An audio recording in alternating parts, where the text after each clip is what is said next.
Good morning, everyone. Knob here. Welcome to my life in the ARK world. It's been a while since I made a report about goings on here. And I think maybe I have discovered what the problem might be.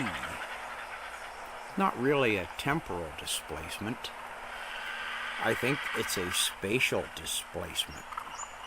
I'll explain about that a little later.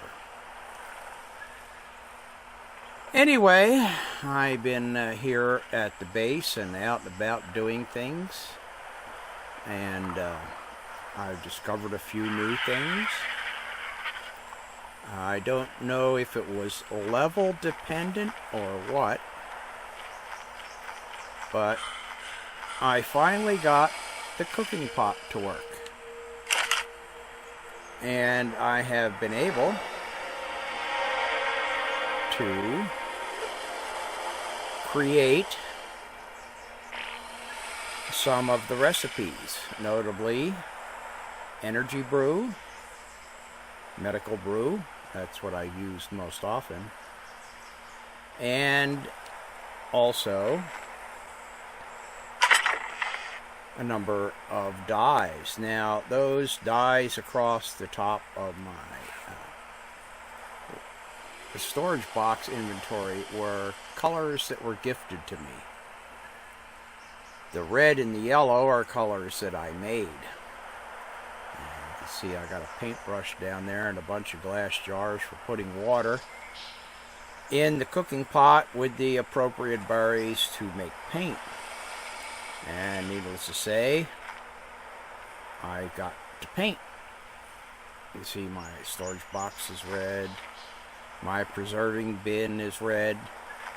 But I can't paint any of this stuff for whatever reason. This is the result of an earlier experiment. I painted that wall red. And some of the other things about the place, you know, there's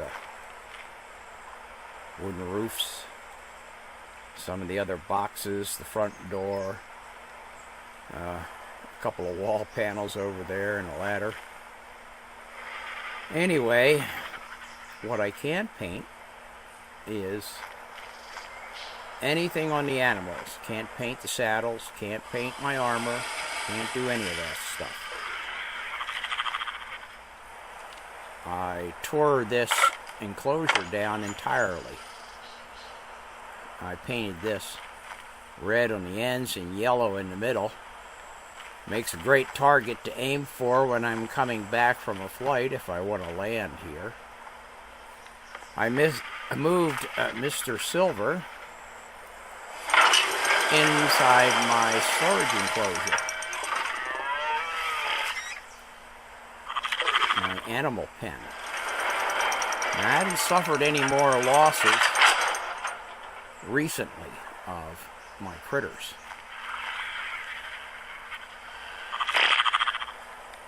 You got an ankle egg, huh? Okay, Miss Metallica. Let's grab up your egg. Metal machine.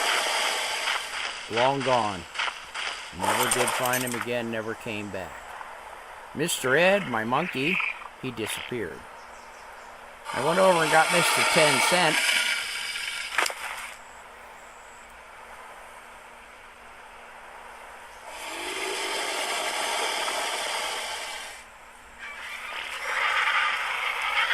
From over there in the redwood forest. I called him 10 cents because he's a dime something or other Tron or something. So a dime, 10 cents equivalent.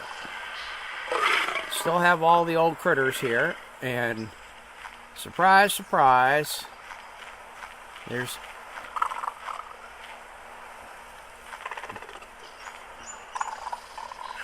let's get around here. Miss Chocolate showed up again. So I've got her back now.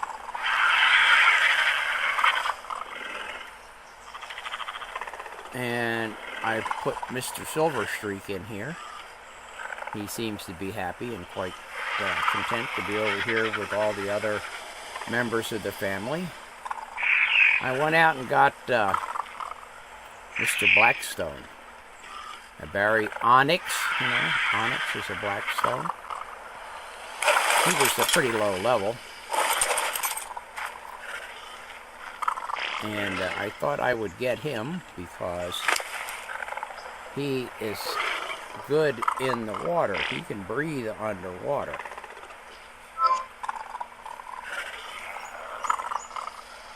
Let's see, health, stamina.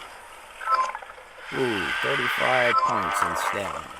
Okay, we'll take that. Haven't really done much with him.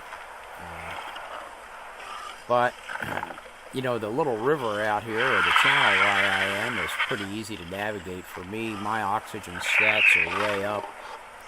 So I can go there and stay in the water for a long time. But I thought maybe I could use him out on the ocean to get around in the deep areas, exploring. Sometime later, sometime in the future. No real definitive plans as yet. Anyway, another thing that I did is, since the cooking pot started working, and like I said, I don't know if that was dependent on my level or what the deal was. But I tried it early on when I was here, and I couldn't get it to work at all. Now I'm up, gotta have 120,000 XP to level up. It takes, I think the last level I got, it took 8,000 XP to make level 72. So it takes quite a bit. The levels are few and far between for me now. But one of the interesting things I did is I went over and found some of the caves in the area. And I took Miss Bite You with me and Mr. 10 Cent, and we went over there and went into a couple of the caves. And look at this here. I got an artifact. In fact, I got two artifacts. I painted these ceiling tiles red just to give it a little highlight. The bases cost quite a bit of obsidian.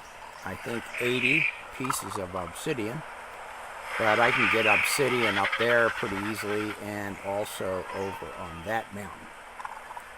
I think even on that mountain there was more. Those two were pretty easy to get. One is just actually on my side.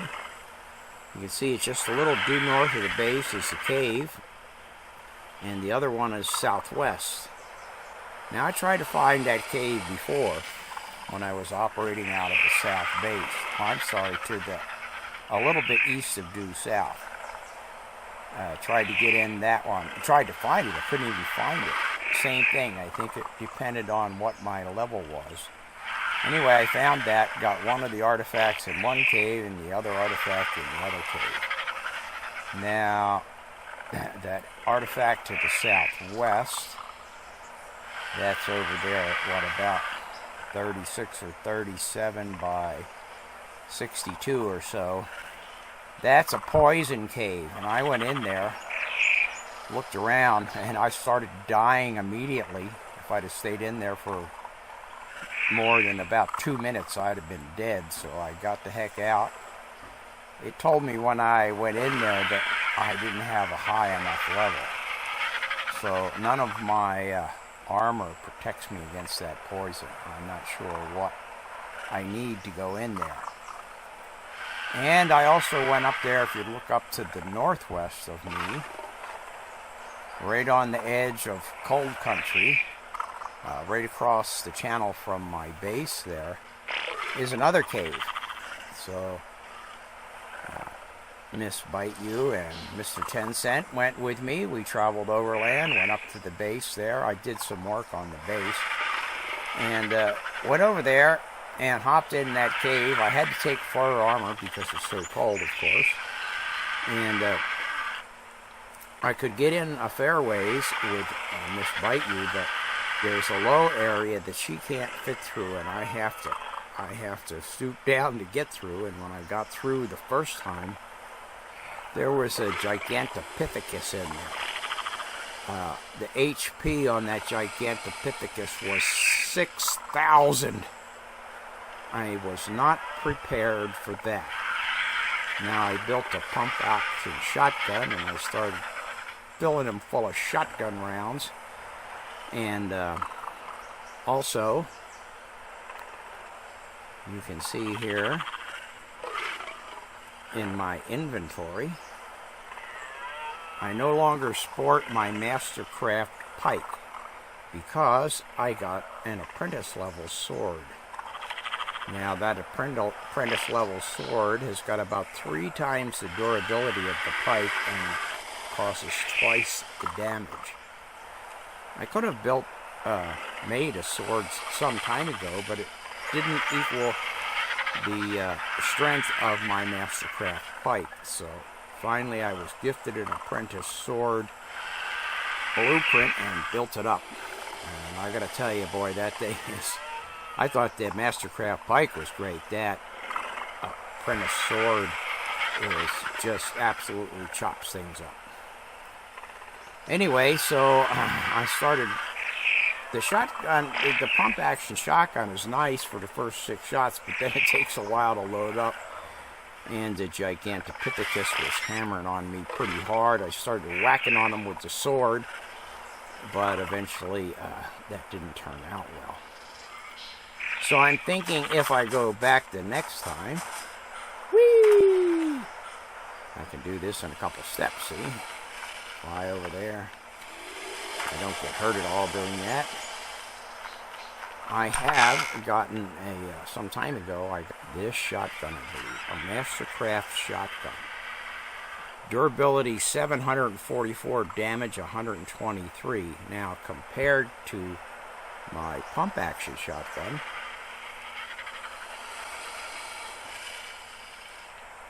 that's got a durability of 300, but a damage only of 46.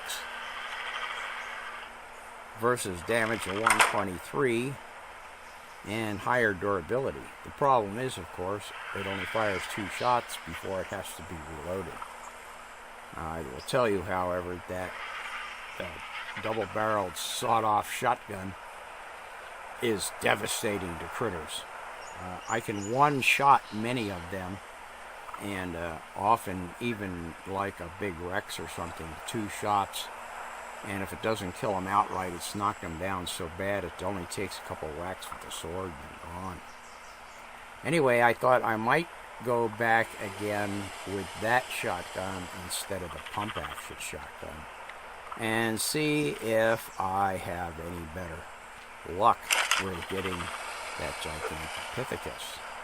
Because I can't take, of course, any critters with me. Mr. 10 Cent goes in, but of course, you know, against the level 6,000 Gigantopithecus, he is almost completely useless.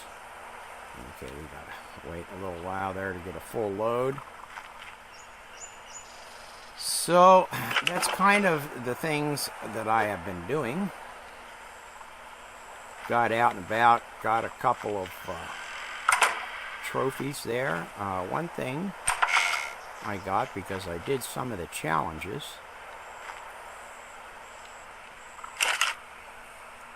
Put that in there. I got this.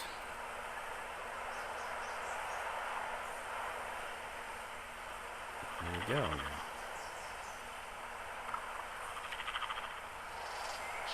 What happened to it?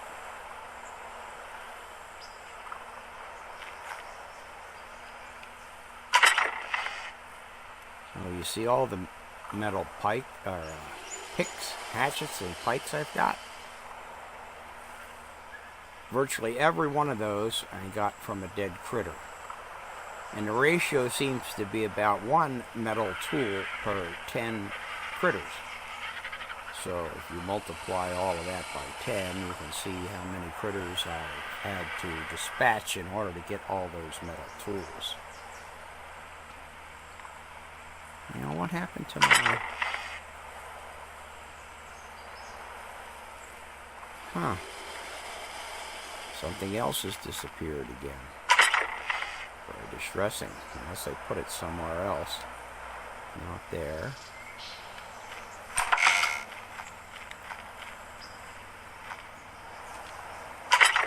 Oh, there it is.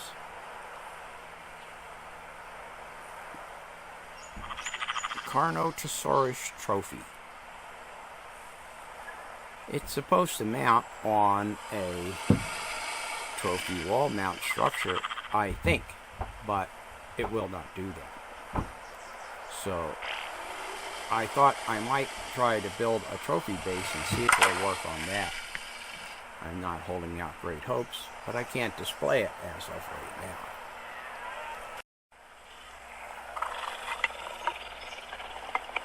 Okay, everyone, I'm back. It's the next day, and I went ahead and made another artifact pedestal.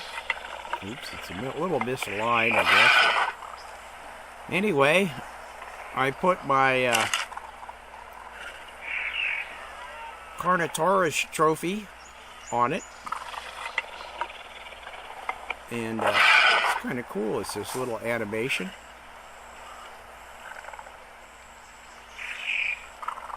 I have him looking out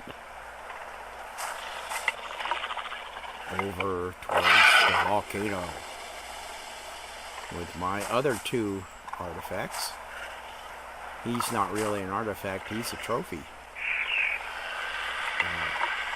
That was quite a challenge getting that, because of course as soon as I accepted the challenge to get that trophy,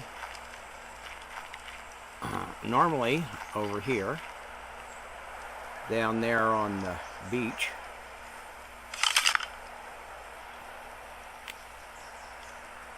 over there kind of along the edge of the cutting edge of the blade, there's always 2 or 3 Carnotauruses over there, and down along that whole strip of beach there's a number of Carnotauruses over there. And when I went out on my Carnotaurus hunt, all of those guys were gone. Couldn't find one anywhere. Had to run all over the redwoods there looking for them. It took me maybe 2 days to find 10 of them, which was the requirement. Anyway, I did do it, so I got that trophy. Anyway, I've been thinking about my problem here and what happens with my disappearances. There's all my critters are still in there, quite happily, quite content, well fed, well protected.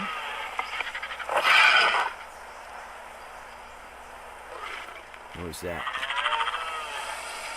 Nobody's disappeared again.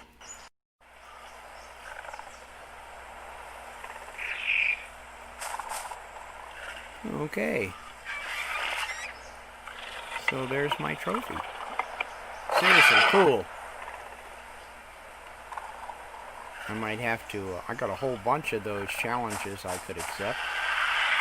Might go run around and do some of those. Anyway, I thought more about my problem here, and I think I finally figured it out. It's not a temporal displacement, it's a spatial displacement, because what happens is when the critters disappear from the enclosure, they frequently wind up over there on that beach. Sometimes they wind up over there in almost the identical same location, right on the edge of the water by that rock there.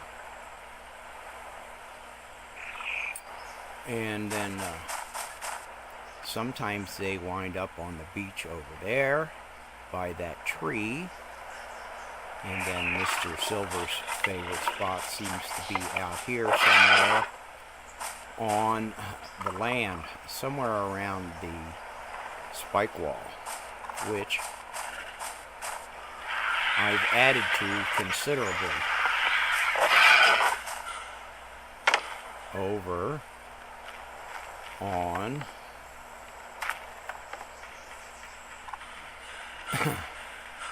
I added this inner fence. I left a little gap there so I can get through. But from the intersection here all the way out that away, I've added a couple more layers. Because see one of those big guys over there was up here. Or no, I think it was one of those big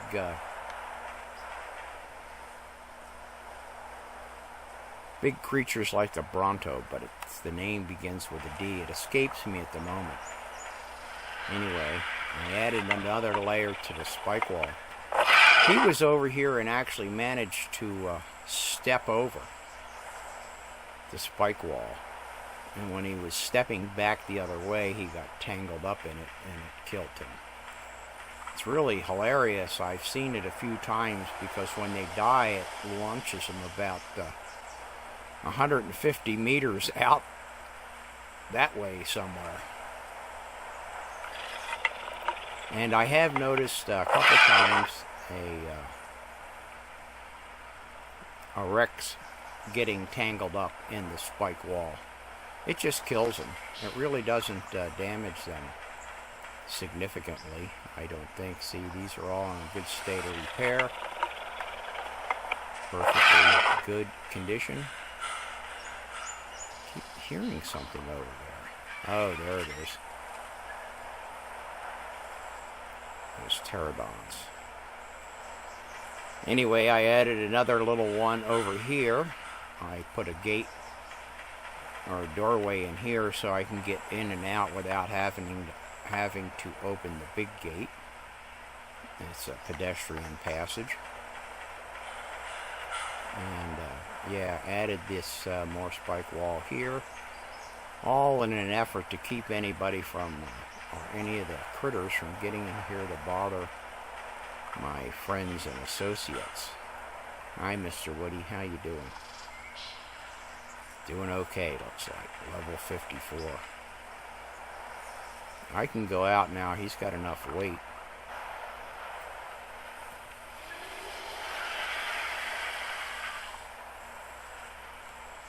$712, because he does a weight reduction. I think I can get near 4,000 wood with him now. And that always brings in some amount of thatch as well. A bunch of berries, which I dump off. I put that really neat safari hat on him. It actually provides him some additional protection. It's sort of like a level 125 or something like that hat. So, anyway, back to the problem at hand. I have noticed a few times flying about and even running around over on, let's see, let me get up here on the roof.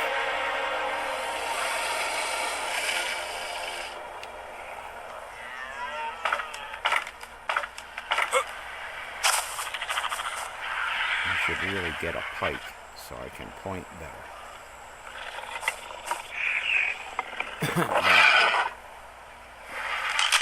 Pull up the map. Now I'm looking towards the western end.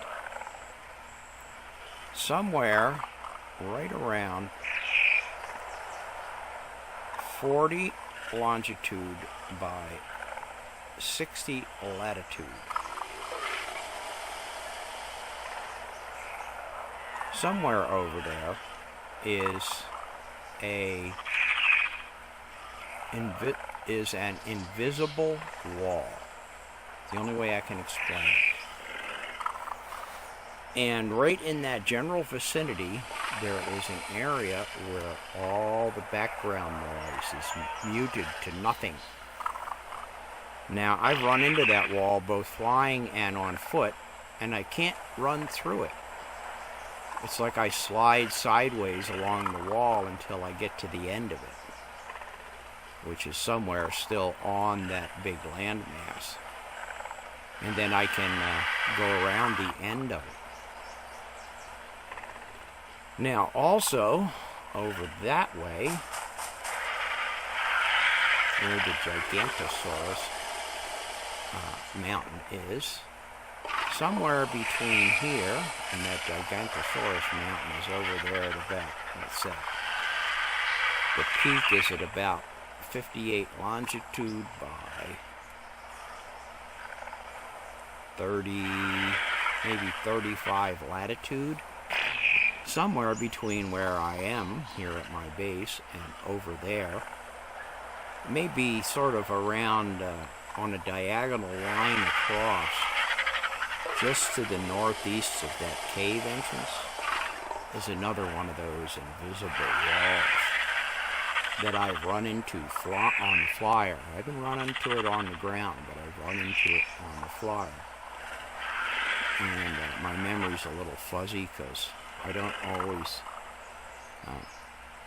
I'm not always able to correlate those events with the events here when I get back, because my critters are missing and I'm so upset about it, I forget that I ran into one of those walls, those invisible walls. It seems to me that the problem is caused, not every time, but sometimes when I go out there, and either when I'm going out or coming back, if I run into one of those invisible walls, when I get back here is when one or more of my critters has been disappeared. And it seems like that causes a bump in the spatial coordinates or something of the critters, because I also put a link here so I can go up. I can always jump down, but this way I can run up there. For instance, Mr. Woody is there. He has a specific location in the ARK world. So for him to move from there, way out over there, across the water, that's, I don't know if that's like, how much, what is that? It's about southeast. For him to move that distance southeast all at once, so presumably, now I've never seen it happen so I don't know, he dematerializes from there and rematerializes over there. And like I said, Mr. Chips and Miss Bite You have rematerialized over there by that big rock in the water. Not that one down close, off there a little bit in the distance. So, that's my thinking anyway, is that whenever I go out over that way, or when I go out over that way, and if I run into that invisible wall, when I get back here, one or more of my critters has disappeared. And I guess it's because I'm bumping into them. So it doesn't see that pterodons, there's two of them right there. They always seem to materialize in the sky up there. They get reconstituted right in this area. But evidently they are not the creatures that were causing the problems with Mr. Silver or anything else. And no other critters were getting in here, and even insects were not getting in here and fighting with any of my critters and causing them to run off. It's some kind of weird spatial displacement that causes that. I could be completely wrong, of course, but that's what I think.